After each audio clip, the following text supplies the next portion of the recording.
All right, welcome everyone to the video. Today I am joined by former pro BMX rider, Church League enforcer, and the host of, what's your podcast called? Girl Hockey Dad? The Girl Hockey Dad podcast. Girl Hockey Dad podcast, Phil M.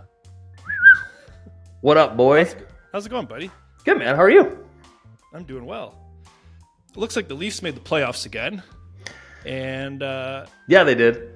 Yeah, they made it. So we are going to break down the Leafs first round matchup versus the Boston Bruins and give us some other thoughts on the playoffs in general. But so Leafs, Boston. Boston's going to have home ice advantage. And This season, the Bruins 4-0 versus the Leafs. Not really a good run for us. No, it's not been good. And like of all the matchups the Leafs could pull, Boston, I don't think anyone was really entertaining. It could be, but they've won the last 6 playoff series against us. So by volume, I'm not feeling it, man. Yeah. Bright spots. I got some bright spots for you. All right. The last 3 series have gone to Game 7. Okay, fair enough. Boston choked last year with a 3-1 lead when they were the most dominating team. So there might be some chinks in the armor. You know, the core is a little bit different from when the Leafs have faced them previously, but The odds feel much better this year than they've felt years prior. That's for sure. Yeah, I think so. But speaking about Game 7s, let's go back in time a little bit and speak about 2013. Yes, baby. Game 7, Bruins, 4-1. 4-1. 4-1. Leafs were pretty much waiting for the second round, and devastation happens. Man, the worst part of this, even starting here, the worst part of it is I was in the building for Game 6 in Toronto. Randomly fell upon a pair of tickets. A good buddy of mine's got seasons tickets, so something happened. The doctor that paid through the nose to get them couldn't make it, so we went. And just like electric doesn't even begin to explain how it actually was in the building. It was beyond that. I mean, James Reimer was standing on his head, and the Reimer chants in the third period just like deafening. Everybody's leaving. As everyone's leaving the stadium, everyone's just, people are hugging each other like, holy crap, this is it. We're doing it. This is amazing. So you go home and it's just a phenomenal feeling. And then, we're setting up viewing parties for this Game 7 because like we're going through, like this is it, we're going through. And I still so vividly remember going out, watching the game. It does not go our way at all, and it feels like it's going to. Like everybody's thinking the same thing. This is it. And at the time we were in the condo in a loft, and I remember getting into the elevator, and I've got my Leafs jersey on, and a couple other guys get in with their Leafs jerseys, and we just kind of look at each other. Nobody says a word, just heads drop. That's it. No one says a word, and you're like, this is it. Like we might never. I remember thinking, and you've said this to me before, like this is when it changes, but it's like we might never win again. Like that might be it. Yeah, I'm a fan of a lot of terrible teams. Terrible. I have suffered. Wait, who? The Jets? Wait, sorry. Not only am I, a Leafs fan, the Jays, the Raptors. The Raptors got a title after that, so that's been my one redemption. But being somehow a New York Jets fan, yeah, I literally have suffered and continue to suffer. But that loss to Boston, I couldn't suffer anymore from the Leafs, and that game literally did something to my Leafs fandom that I still have yet to recover from. Like never came back. My interest and love for the Leafs, like part of it died that game. It sounds silly to say, but like I was just done. I was fed up. Like it was, and like and a lot of the times now on the playoffs, kind of on the outside, I watch everyone get jacked up. Oh, the Leafs are going. Everyone's going hanging out in garages, basements. Everyone's getting pumped. And same thing every year. I watch all of them go home upset. Oh, and just nodded and ready to smash your TV and burn every piece of merch you have. Yep. And it's like you expected a different outcome, and we're in the same place, where we started, and that brings us to this year. There's a lot that's happened in the middle. By the way, there's a lot that's happened in the middle. But yeah, anybody you talk to references 2013. You can't have a conversation without referencing 2013, and it's because what's changed since. Like, I think the years after that, you have all these thoughts of Gardner on the bench with that stunned look on his face in the third period, and you're like, okay, I guess, like, take the jersey off, throw it in the corner. But this year, I don't know. Like, I watched the Florida the Panthers game the other night, and my first thought is like, we can't play this team. Like, if no, we're not going to beat these guys. Like, what? So then what's different? Yeah. Anything? I don't know. Like, that's the biggest question. Yeah. Like, if you look at it, I feel like the same things that have been said about the previous teams are the same thing like you could say this year. Yes, they have offensive talent. They can score. But when they're in a grinded out series against maybe a hot goalie, and if we look at Boston's both tenders, those are terrifying. They're probably not going to face any better goaltending throughout the playoffs if they were to move on. Like, who do you want? Who do you want as your starter that you think you have a chance against in that series? Does it matter? I don't think it matters. No, it doesn't matter. Terrifying. They're both terrifying. Yeah, because if they're locked in, they're unbelievable, and even if they're not locked in, they're going to figure it out. And you've got a new captain who's been amazing. Has he been incredible? Like, he's riding the line. Marchand's ridden that line of still being a pain, but somehow still generating points and getting under people's skin. Like, everybody points to Domi turtling against Marchand in the corner. Like, Marchand stirred everybody on the team up and waited for Domi to come at him, and then just stood there and let him take a penalty. He's a friggin' genius. Like, that's what we're dealing with here. Yeah, Boston's gonna make us play their style of game, I feel. Which you don't want to do. Yeah. And it drives me nuts too when you, like, a lot of teams I watch, the second you have to start playing the other team's style, it's never gonna go well. No. And we don't have. Do we have a style? Like, I don't even know that if you're identifying as a we, but I'm identifying as we. You're identifying as we in this conversation? Okay, thanks for playing. Thanks for playing the game. I just don't know that we have, like, what is Toronto's style of hockey that if you're coming in, you're like, okay, this is what we have to deal with. Other than, I don't know, like, what is it? Yeah, it's get Matthews the puck.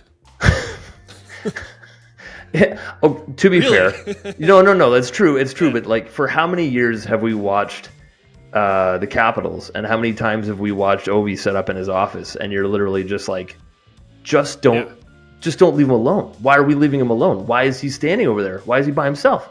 You know the shot's coming from that area, and he puts it in every time, man. But okay, so then look at the last two games when Matthews needed one goal to hit 70. He needed one friggin' goal. He needed one goal to hit 70. What's going on?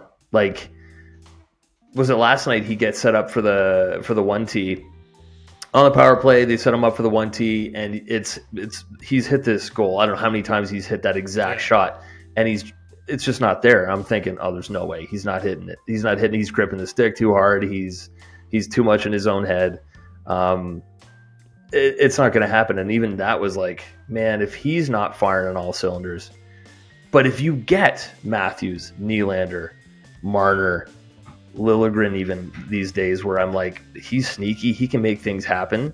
I've loved Connor Timmins. Like, I've loved seeing some of these guys work, and think if they are all firing and our D-core is doing their job, then we can take it to them a little bit. But against a team like Boston, we want to stretch out the play. Like, we want to make these long passes. We want to get through the neutral zone, get in and start setting something up where they want to grind it out. They want to beat you up in the neutral zone, and then they want to just move the puck around the O-zone. And it's not really our game. But again, when I'm saying that, I don't even know what to say our game is. So that's I love this team. I freaking hate this team. It seems like cliche to say, but the Leafs, they really need, like, their star players have underperformed in the playoffs. True. Like, it's no secret that they for them to win this series, they have to be like Matthews, Marner, Nylander. They have to be the best players on the ice. And that's our one advantage over Boston is the offensive skill set on our team. Right. And again, depth wise. And Boston's strengths really neutralizes our strength, right? Which it's kind of a terrible matchup, but sooner or later, like, they got to show out and show we are superior, and they just got to enforce. Like, they got to, if they got to score 7 goals, like, whatever it's going to be, like, mind you probably don't have to score 7, but they're going to have to beat their goalies and get those goalies, start thinking in the back of their head, right? Yeah, but we also need to roll. We need to roll a goalie. We need to roll. Is Wall our number one? Is Samsonov? So, but you spoke about Matthews not getting the 70 before the end of the season. That, to me, that was a worrying sign as far as momentum and morale going in. I know it's just a personal accolade, but the team wanted that. You can see it on everyone's face. Yep. Yeah. The other worrying thing is our goalies have been lit up a little bit here at the end of the season, and it's not a good time to be going into the first round when no one is really playing well. Like, the Leafs in general have lost. They lost 4 straight now going into the But was it last year that Wall went in super hot and got hurt? I'm trying to think if that was last year. All I know is Wall was off for so long, but when he got hurt, he was dominant. Like, he was clearly the number one. He gets hurt, high ankle sprain, I think. He comes back and he's been doing okay. He's been working to get back, but he's not hit his stride yet. He's not fully himself. Feel free to hit your stride now. Like, feel free to hit it. Yeah. The first week of playoffs, man. Save it for that. Sammy, number 2. Glad he's back. That's awesome. But, like, frick, we need Joseph Wall so bad right now. Yeah, like, look to at be himself. Yeah, and go and look at any Stanley Cup winner in the past. I think you could always look at the goaltending has been great. Like, a hot goalies can carry. Well, flip it around. Like, if you had a terrible offensive team, or like just like you were like an 8 seed squeaking in, a hot goalie could carry you to the finals. True. But you're talking about going into your first round against the Bruins, who have 2 goalies that don't need to be hot. They just need to do their jobs, and they're going to keep you. They're going to keep you at bay. Yeah. What I think, though, because I'm a genius, I'm an analytical genius. Like, I have any idea what I'm talking about at all. But you got Tyler Bertuzzi. You got what was that? I said, we're all armchair GMs over here, right? Yeah. 100%. Not armchair GMs. But if you get Bertuzzi hot, you get Matthews hot, you get Marner hot. Tavares, we're not counting on Tavares to really produce, but like Nylander, Nyes, Robertson, dude, on paper, we have some crazy goal scorers, some really talented guys that can do something here. And even what did Ryan Reeves scored last night? Like, yeah. If you get some production from your fourth line guys, and we get a couple of the 1 and 2 guys hot, we're going to be just fine. We can actually get through this. The problem is, it's never that way. It's never everybody's hot at the same time. It's like, you know what? Maybe it's a good sign. Maybe it's a good sign that Matthews didn't hit 70 and he's coming in a little bit put off. Like, okay, let's do something now. There's more important things than 70 goals, and he's staring at it right now. Oh, trade in the 70 for the first round win, and you're a god in Toronto. Yeah. Right? No one's going to remember the 69th goal that you were right there, you didn't hit 70. So, no one cares. Yeah. And I think this game 1 is going to be really important too.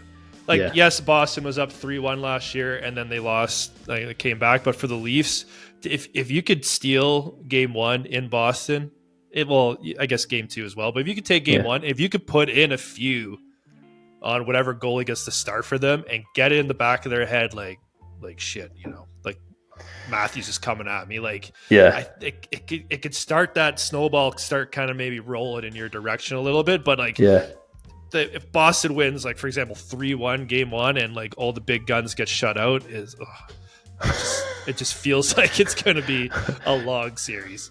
Dude, the walk to Back Bay or to North Station from TD Garden. It's a beautiful area, and it's a short drive from TD Garden to the airport. But it would be a hell of a long drive if we don't take any points. If we can't get out of those first two games, it's gonna be a short, long series. Like, and then this is by no means statistical analysis. It just feels like sooner or later things got to change. You know what I mean? Like, eventually, a different outcome has to happen. Like the whole rule of it's just the odds. You're just playing the odds. Eventually, it's got to come up sixes. Like, you stick a house league goalie in net, they're going to save at least 1 or 2 pucks. So we got. I'm staring at the lineup right now, and I'm just like, I'm not going to talk about the GM, I'm not going to talk about the ownership, but like, we have a good group of players. You have a bunch of guys that can get this freaking done, man. They can make it happen. But then you could have said the same thing last year. We fixed a couple of the problems on D, but just out of sheer volume, we got to get out. Yeah, they've had a lot of chances, and I'll be honest, like the round one playoffs haven't been. I know the Leafs have lost, but like their opponents haven't been like softballs to start it. You know what I mean? We haven't had a softball. Yeah. Like if you look at like say the NBA, like the 1 seed, the 2 seed always beat the 7, 8. You know what I mean? Like, of course, always. It's never in question. In the NHL, it's a completely different story. No, if you're looking at and I don't want to be that guy either. I want to be like, we shouldn't have to play the fourth. Like it. Yeah, it's the friggin' NHL, man. You'd be ready to beat anybody, but Tampa playing the Panthers right now. I'm like, generally speaking, I don't really care about other series. I'm a fair weather fan, right? Like it's playoffs now. I'm going to watch my team. That's fine. I got a lot of interest in watching that Tampa Bay Panthers series because it's going to be pretty friggin' good. I don't really care about Carolina and the Islanders, but I got a vested interest, and not just because like if we manage to get through this, who do you want? You want Tampa, or do you want? Yeah. What's your better option here?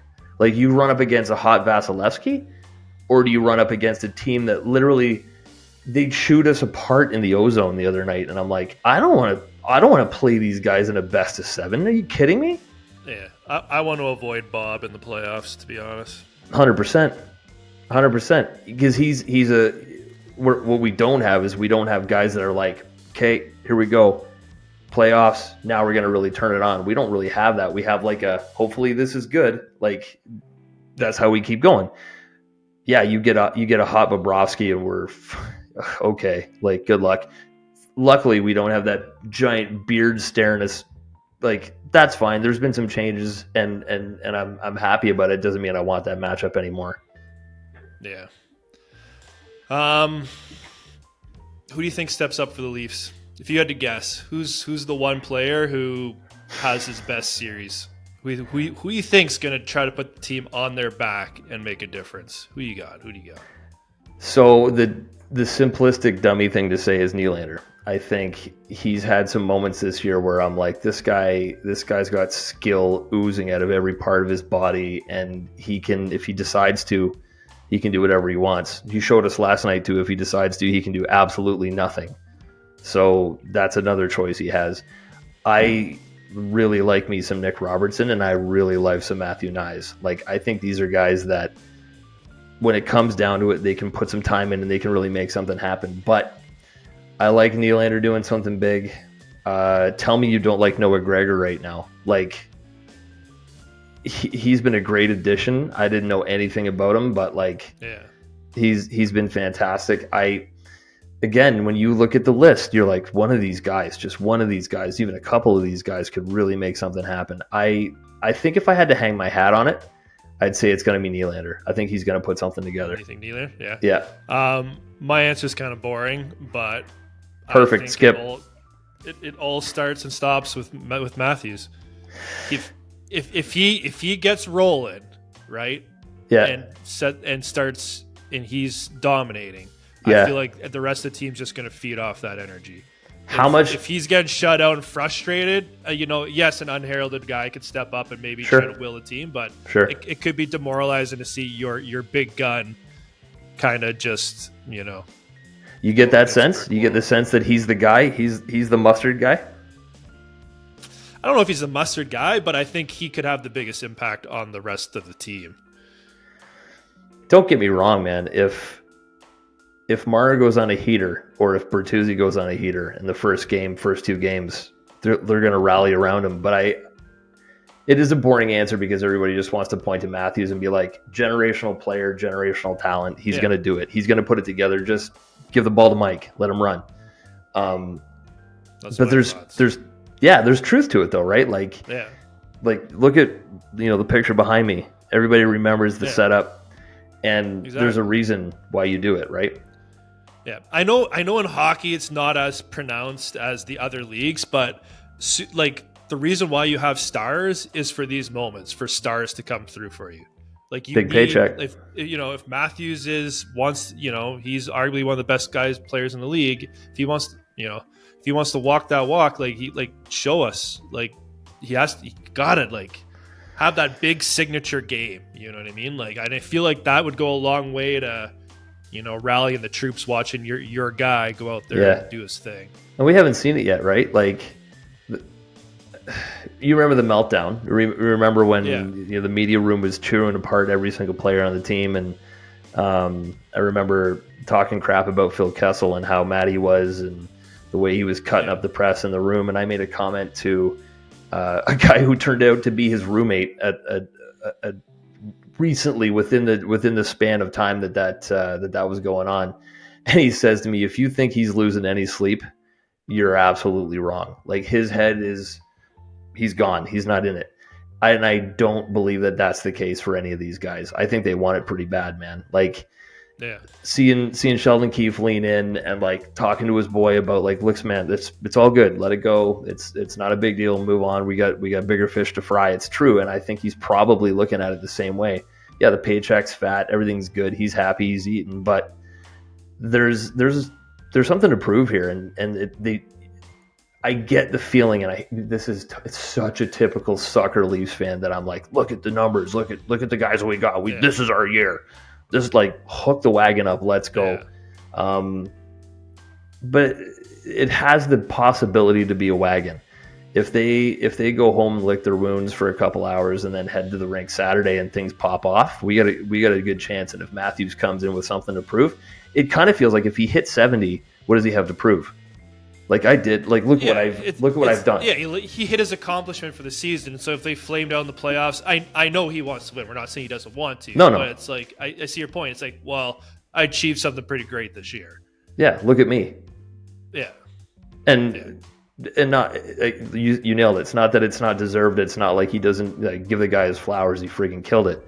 But if I guess I wasn't really thinking of it like that, but I guess you're right. If he shows up and he gets hot and he really gets going, everybody else is going to want to be there, because maybe that actually is our Leaf style of hockey, is that if one guy's popping off, everybody comes up. Yeah. But if the ship's sinking, we're diving overboard. Everybody's just all right, that's it, we're done. We don't have that glue guy. Oh, I hate saying that, but we don't have that guy that's we got to get this together, right? There's been moments where Bertuzzi just grabs somebody. Actually, who did Domi do it to a couple games ago? Somebody took a run. It was actually a pretty innocuous play. They ran Matthews into the boards, and then Domi showed up. You know what I'm talking about? Oh man, and Domi starts throwing hands, and part of me is just oh yeah, who cares? But I remember saying the same thing last year and the year before. It was someone ripped a puck at John Tavares guarding an empty net. Like, might have even been that Panthers series. Unloaded a cannon towards the empty net and pegged Tavares, and nobody reacted. And I'm like, who are we? What is this? Like, yeah, I don't know. We are soft. We're a platinum seats Scotiabank Center bunch of softies sipping on our red wine. Yeah, sipping on our Ultra. Yeah, but that one didn't cost you $35, so you're not a real dude. You're not a real blue-collar Johnny. Yeah, but like again, like it's kind of cliche and it's kind of what people expect. But like, I've never played in a big game, but I've played, rec league stuff like that. Like if you're down 1-0, right, and it's the third period and everything's tight, like you're looking around like who's gonna break through? Like yeah, anyone can break through and be the hero, but like. Right. I feel like the eyeballs start shifting towards Mr. 69, right? Like, come on, man! Like, you've been destroying the league all year. Like get us one. Like, and I feel like if you could come through that first game, like that might be, that might set the momentum going in the right direction for him. At least don't give me belief that they could get it. Don't get me wrong, man. Like, feel free to tag Coach Chippy because I think his stuff is absolutely brilliant. I love his stuff. The way he portrays, he's a boy from your neck of the woods too, eh? Is he? Yeah. You know that? He's not quite, not bang on where you guys are now, but he's pretty close around there. But the way he portrays Poppy is like, I get it, and don't get me wrong, I am positive Sheldon Keefe's got the whiteboard, and he's like, okay, here's AM, let's go. This is where he's going to be. We know where he's going to be. He's going to fake around in front of the net. He's going to stand back door, and he's going to slide out and look for that 1T. We all know where he's going to be. Hit him. Just friggin' hit him. Just put it towards the net. He'll find a way to put it in. And he will. Like, he's going to figure it out. He's done it nearly 70 times. Yeah. So, yeah, give Mike the ball. But at the same time, everybody knows that. Well, okay, go backwards to what we were talking about with Ovi. Everybody knows Ovi's going to be there, but he's still there, and he's still putting the puck in the net. Exactly. And like I feel like Matthews is a lot more creative than Ovi. Ovi literally that one spot. Like how many goals do you think he's got from that one spot? Like, and his face. Yeah. Like I agree. And did that make you nervous? Because it made me nervous the other night too. Because he's standing next to the goaltender. He's almost in the crease, and that puck comes through, and I'm like, oh my gosh, that's it. That's a 70th coming right across the goal mouth. And he kind of whiffed on it or didn't get all of it, and I was like, oh man, I hope this is a moment in time that he's too hyper focused on needing that one goal, because he could have got 3 2 nights ago. He could have walked out with a Hattie, no problem, and just wasn't there. He wasn't able to connect on it. And I'm like, don't do this to me now. It's probably a little tight trying to get the 70. Can you even imagine what that would feel like?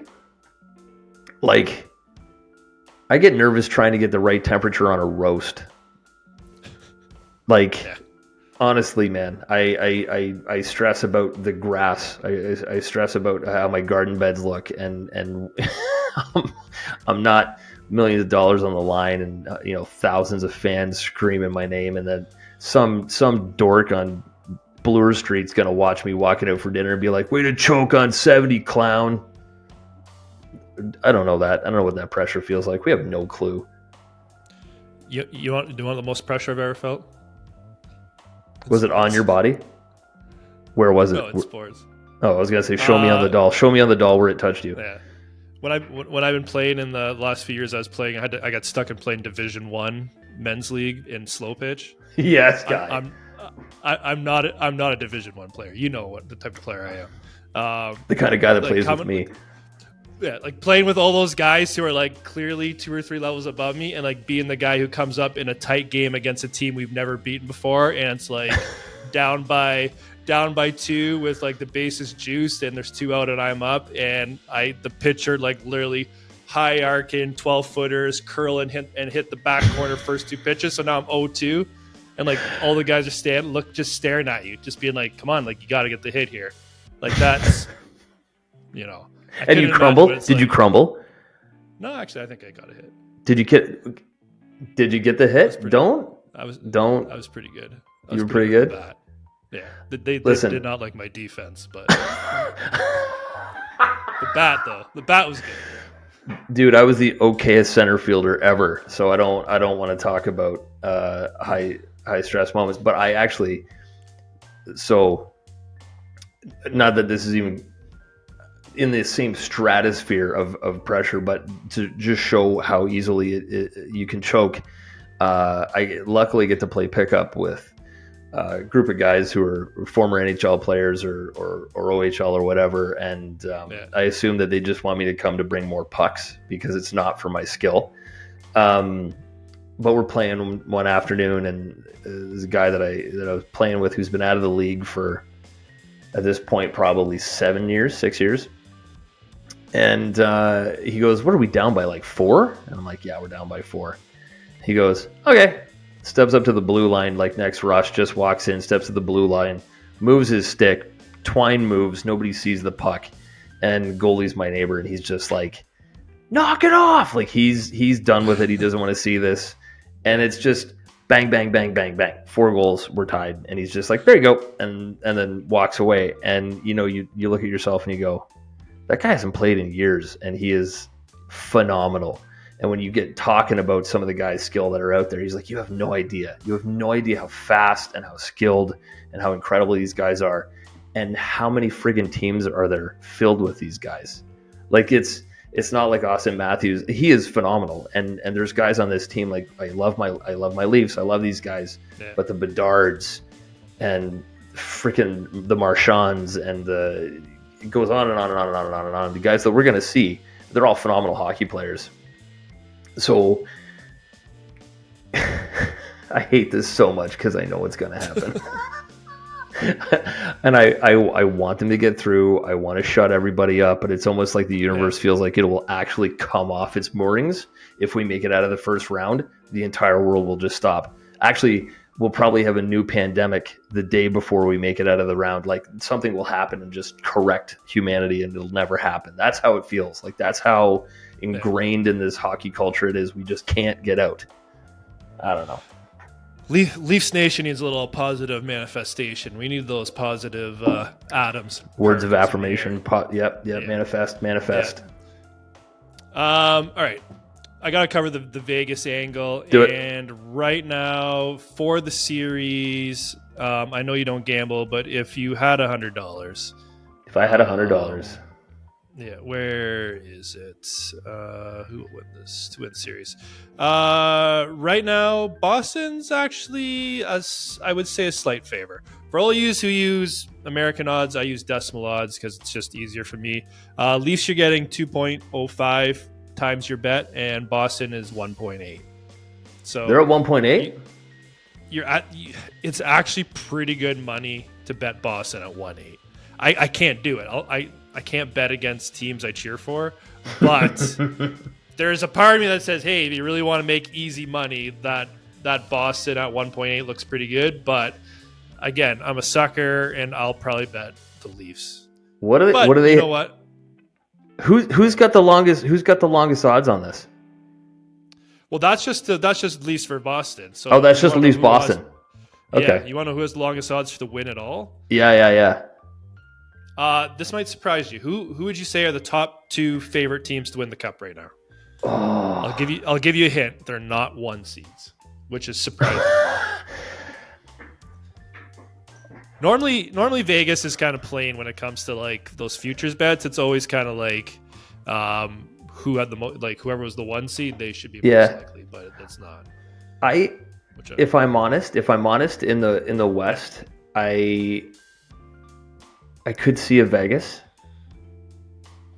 Okay, who do you think is in the East? Panthers. Well, there's one West team and one East team that are the favorites right now. I would think it's Panthers, and I would think it's Vegas, but I could be not even close. Yeah, so it's Oilers and the Canes. Whoa. Yeah, at 8-1 to win the cup, both of them. Of those, who would you be leaning? Like McJesus? Don't bet against Jesus. Never. No. The next, so then the Rangers and Panthers are both at 8.5. I could see the Rangers. Is this gross? I could see the Rangers going. Yeah, so right now, if you were to bet the Rangers to win the Cup, you get 8.5 times your bet. And I just want, if anybody even watches this, for the one person that watches this, don't listen to me because I have no idea. If I pick the Rangers, they'll be out in the first round. Done. So the rest of it is the Stars, Bruins, and Avalanche are at 9-1. The Canucks, Jets, and Knights are at 13-1. Wow. Huh. So we've gone through 10 teams, and we still haven't mentioned our boys in blue and white. The Leafs are actually next. The Leafs are 15-1 to win the Cup. Are they really? So this is more so where I'm interested. When I bet futures, I like long shots because I want to bet a little money to win a lot. So tell me of these bottom 5 teams here, who you like the most. Okay. Yeah. Rapid fire. Tampa Bay 23-1. The Kings 26-1. The Predators 29-1. The Islanders 41-1, and the Capitals 101. No chance. No chance on the Caps. No, yeah, Vegas would agree. Don't bet against the house. Yeah. So man, I think I might even. I'd have to go Preds and just feel like an absolute maniac saying that. 29-1 on the Preds. Lock. That's my lock. Do we have? Is that a lock? Oh, it's not a lock, but typically, if we're picking the 20-1 plus teams, that's you're locking in the Preds 29. I think so. All right. Yeah. Yeah, you could talk me in. Yeah, I like. It's a boring answer, but you could talk me into Tampa Bay. What were the Stars? What were the Stars at? They weren't that long. 14? 9-1 was Dallas. 9-1. See, I like Dallas. If I had a West ride or die, it would be Dallas, I think. Yeah. Yeah. You know what? And like just looking at, I know the Oilers are the favorite at 8-1, but they're kind of like another team like the Leafs that haven't really done a whole lot in the playoffs. They could get hot, man. If you wanted to talk about a team that could get hot and has a crazy roster and has a team, or like Zach Hyman, I'm so pissed at how good he is. Like, where do you fall on the it's Ola McDavid versus Hyman's actually a legitimate 50-goal scorer? I think Hyman's legitimate. I mean, not that Kadri's an absolute monster or anything, but like he has done really well for himself apart from the white and blue. Even Kessel's done great. I mean, you can't argue with a hot dog fighting guy that's got that many rings.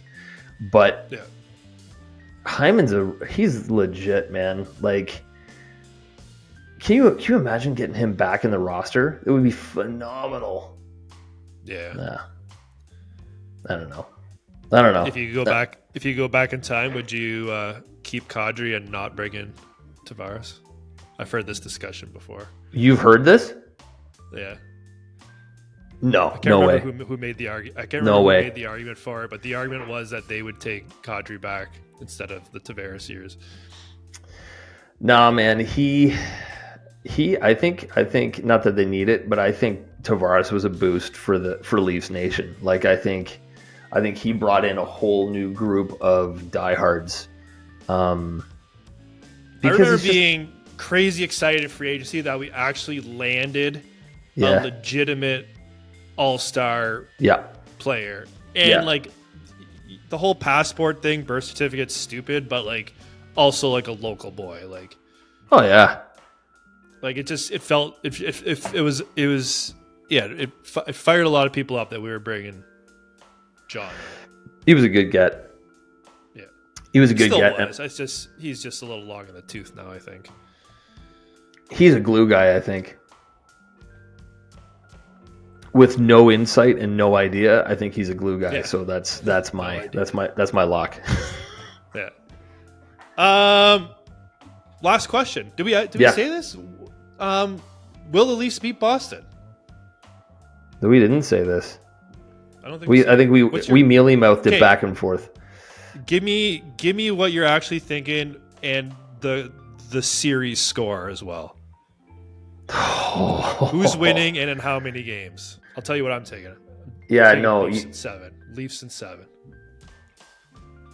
I'm gonna go crazy here. I'm gonna go nuts. I think it's Leafs in 6. Leafs in 6? Yep. I mean, if you want to exercise some demons, don't let it go 7. Who gives and 6 a shit would be about demons? 6 would be winning at home as well, right? This is going to be the Dumb and Dumber moment for the Leafs. It's the just when I thought you couldn't get any stupider, you go and do something like this and totally redeem yourself. That's what this is going to be. Game 7, a Game 7 win. It doesn't matter, but if a Game 7 Leafs win first round erases the past. Come at me. It erases the past. Everybody forgets about everything that's happened. 100%. Let's say we wound up with Tampa or even the Panthers in the first round and we managed to beat them. All you would hear about is, oh, so and so this and so that. They didn't play this, they didn't play that. There'll be excuses. If we get out of the first round over the Bruins, you're carte blanche. Like at that point, the conversation totally shifts. Biz Nasty would be losing his mind. He would buy an entire block in downtown Toronto for the Selly. But there's a real thing. If they were able to get out of the first round, beating Boston in 6 or in 7, everybody's got the parade route ready to go, and there's probably some justification. If they do manage to get through that, you want to talk about a spark. If they're rolling and they're hot, who's beating them? Like, man, I don't even see how dumb Leafs fans are. I'm actually thinking about this like it's an opportunity. You're picturing the Leafs offense getting hot and being able to essentially solve anyone's defense and goaltending, but then it's like it'll be snapped back to reality on 420 and yeah, and it's going to be sharp, it's going to be hard, and it'll be loud. It'll be so loud, man. If we get, on the other hand of this, if we go into Boston and we get blanked in the first game, man, I'm holding on to my Van Riemsdyk jersey like it's coming to my grave. But I think I'd be tucking it in the back of the closet, honestly, man. If we don't put up a good fight, you're never mad if it's a Game 7 loss. Like, you've had a long series, everybody's doing their thing, but like, if we don't put up a good fight, I don't know. I think this might be it. I think I might be out. Like, so okay, I forgot about this. This leads me to my last point. If the Leafs lose first round, and like you said, it's not Game 7. Yeah. Do they blow it up? Oh, fuck. Could it be that drastic? You've now gotten to the playoffs. How many years in a row now with essentially this core? And they can't do it. Do you try with new players? Do you shake it up? Who do you How? You don't have to get into who they keep, but do they? I was gonna say, do they blow it up? And by blow it up, I mean, do they ship at least one of the top 3 out? If you pressed me, I think if they don't get it done, Marner, Tavares, and Nylander travel. Somebody's traveling. Like, it's that's a lot of salary tied up with guys who can't get it done in the playoffs. And you've had your chance. Yeah. Like, it's not from a lack of trying. It's not from time. Like, we've been given the time. I actually have it's not that they're bad players. It's just a badly constructed team, really, from a team perspective. And is Riley done? Yeah. Like, in all honesty, if they don't go deep this year, is Riley done? There's going to be a lot of questions they need to answer. Yeah, seriously. And if one more idiot says it's the coach, I don't believe for a second if they don't get out of this. I don't think it's about player management. I don't think it has anything to do with Sheldon Keefe. I don't think it's got front office. Like, I mean, obviously at the end of the day, it is front office, but like, you can't pin this on coaching if we can't go deep. The pieces are here. Like, the guy's going to do the assistants jobs. have changed, and this ineptitude was before even Sheldon Keefe got here as well, right? Oh, yeah. Yeah. We'll see. Some's got to give. Like, it just, again, like, I don't want to relate it to another sport, but like the Raptors every year went to the playoffs with DeMar DeRozan and Kyle Lowry and had the number 1, number 2 record in the East every year, get to the playoffs, they run into LeBron James and their season's over. Like, you could only keep doing that so many times before you have to change something. Yeah. The Raptors made a radical change and they end up winning a title. And I support it like I do. It's just in the market the way it is now with the cap space, with everything, to really start fresh, you'd have to go really young. Like, you'd have to have a deep draft. And we've been trading away first round picks for a while now, have we not? Yeah. Like, it's not like we're well suited right now to stock the tank. And it's not like the Marlies are overrun with skill right now. So the reality in Leafs Nation is if they don't go deep, things probably look very similar to what they look like right now. Yeah.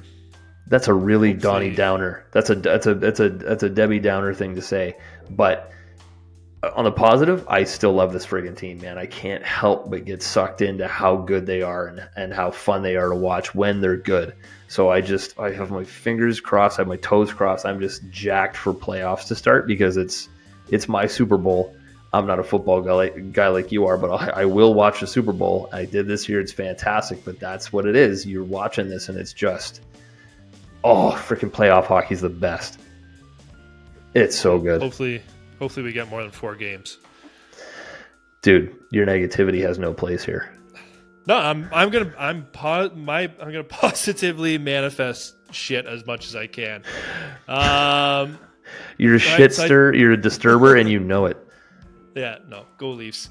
I think that'll wrap it up for us, Phil. Where can people listen to you talk about a little bit of hockey?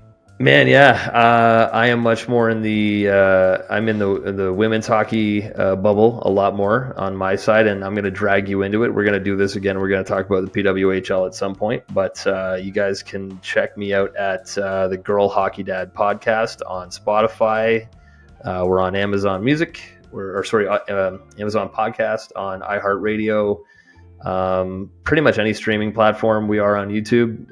Check us out. Hit us on Instagram. GHD Podcast, I believe. Something like that. Anyways, yeah. Just a little more focused on minor hockey. I got a couple kids in minor hockey.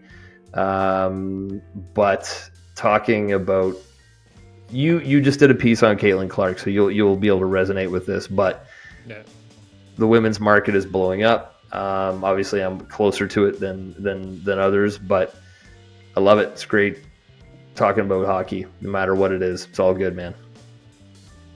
Awesome, man.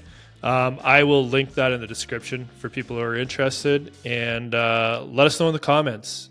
Do you think the Leafs will actually get past Boston, and how far do you think they'll go? All the way, baby. All the way. Go Leafs, go. Go Leafs, go. I want to see that Go Leafs go guy on TikTok with the crazy basement go insane every game. I want to see him crushing the beers and doing the videos. Bring it on. It makes me think this is gonna sound dumb. Sorry, we were gonna drag on again here, but you remember your basement? Remember the basement, the townhouse that you had set up? Yeah. I think about that all the time. I'm like, if you had more money in that moment, that would have been your friggin' basement, man. Just it's so good that when you're young, you have no money or not enough to do stupid crap like that. Yeah. So I'm not putting it past you from not doing it now. I'm just saying. It was a good thing you didn't have the cash to do it at the time, because that would have been the time to do it.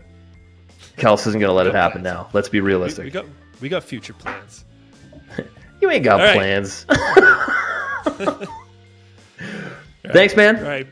Peace out, everyone. We'll see y'all in the next video. Deuce.